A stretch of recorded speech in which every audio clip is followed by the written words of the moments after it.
Good morning family, আশা করি আপনারা সবাই খুব ভালো আছেন। আমিও ভালো আছি। আজকে সকাল থেকে ব্লগটা শুরু করছি। দিনটা ছিল বৃহস্পতিবার। এখন ফার্স্টে তিনজনে 3 গ্লাস জুস খেয়ে নেব, আমার হাজব্যান্ড, আমি আর আমার শ্বশুরমশাই। তো এখানে হাজব্যান্ডের টিফিনে বানিয়েছি আজকে রায়তা বানিয়েছিলাম। আজকে কালকের মাছের কারি ছিল, এটা দিয়ে দেবো আর রুটি দিয়ে দেবো।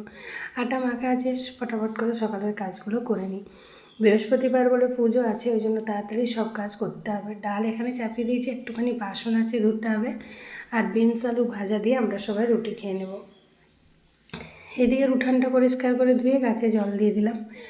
আর রান্নাতে আজকে বানাবো আলু পোস্ত, টমেটোর চাটনি, ডাল হয়ে গেছে, পোস্ত বেটে রেখেছি, আর পেঁপে ছেচকি বলি আমরা এটা। আপনারা কে কোথায় কী বলেন জানি না, আমরা ছেচকি বলে থাকি। মুখের মধ্যে একটুখানি ফেস প্যাক লাগিয়ে চলে যাবো সোজা বাথরুমে স্নান করে নেবো, কারণ পুজো করতে আজকে আমার অনেকটা টাইম লেগে যায়। তারপর সোজা স্নান করে ঠাকুরঘরে চলে এসেছি। চলুন ঘরটা বেড়ে তাড়াতাড়ি করে পুজো করে নিই। তো আপনারা কে কোথার থেকে আমাকে দেখছেন অবশ্যই একটা কমেন্ট করবেন আপনারা। আর থ্যাংক ইউ সো মাচ। আস্তে আস্তে আমার পরিবারটা বড় হয়ে যাচ্ছে। আপনাদের সবাইকে অনেক অনেক থ্যাংক ইউ যারা আমাকে ফলো করেছেন। যদি আপনারা আমাকে ইউটিউব থেকে দেখেন তো অবশ্যই সাবস্ক্রাইব করবেন চ্যানেলটা। তো আমরা তো এইভাবে পুজো করি। সবার পুজোর নিয়ম আলাদা আলাদা থাকে। তো আমি বৃহস্পতিবারে বলে সবাই যে একটা যদি ঘিয়ের প্রদীপ জ্বালানো হয় তো খুব মা লক্ষ্মীর উদ্দেশ্য করে একটা ঘিয়ের প্রদীপ প্রত্যেক বৃহস্পতিবারে আমরা জ্বালাই। তো সব ঠাকুরকে স্নান টান করে তারপরে ঘট পেতে দিয়ে দিলাম এখানে প্রসাদে আজকে প্যাড়া দিই।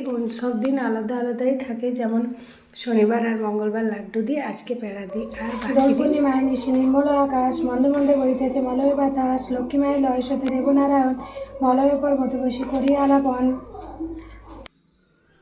পাঁচালিটা পরে নিলাম। এবার খুব জোর খিদা পেয়েছে, চলুন ব্রেকফাস্টটা করে নিই। তো ব্রেকফাস্টে বিনস আলু ভাজা রুটি খেয়ে চলে এসেছি রান্না করতে। তো এখানে মাছের তেল কালকে ছিল। আমাদের অনেকে বৃহস্পতিবার নিরামিষ খান, কিন্তু আমার শ্বশুরবাড়ির নিয়ম আছে, যেহেতু মা লক্ষ্মী সধবা ছিল তার জন্য আমাদেরকে একটু হলেও আমিষ খেতে হয়। আর এই যে আমার ছেলে পড়তে পড়তে মাঝে মাঝে রান্না করে এসে দেখে যায় মা কী করছে।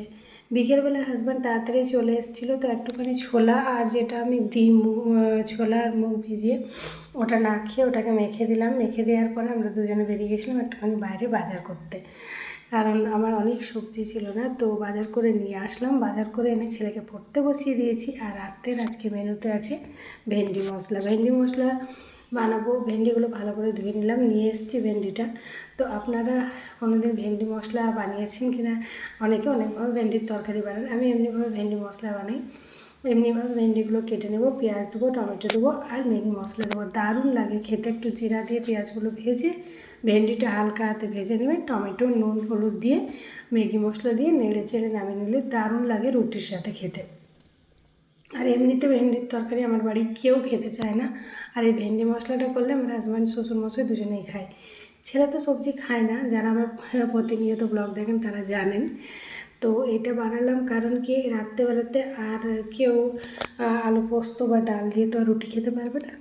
বাবা কদিন থেকে রুটি খাচ্ছে, বলছে ভাত খেলে মানে জ্বর এসেছিলো, বাবার জ্বর আসার পর থেকে বাবার শরীরটা তো ভালো নেই। তো আর এখানে ডিমের পোচ আর আমলেট বানাচ্ছি। তো আজকে ব্লগটা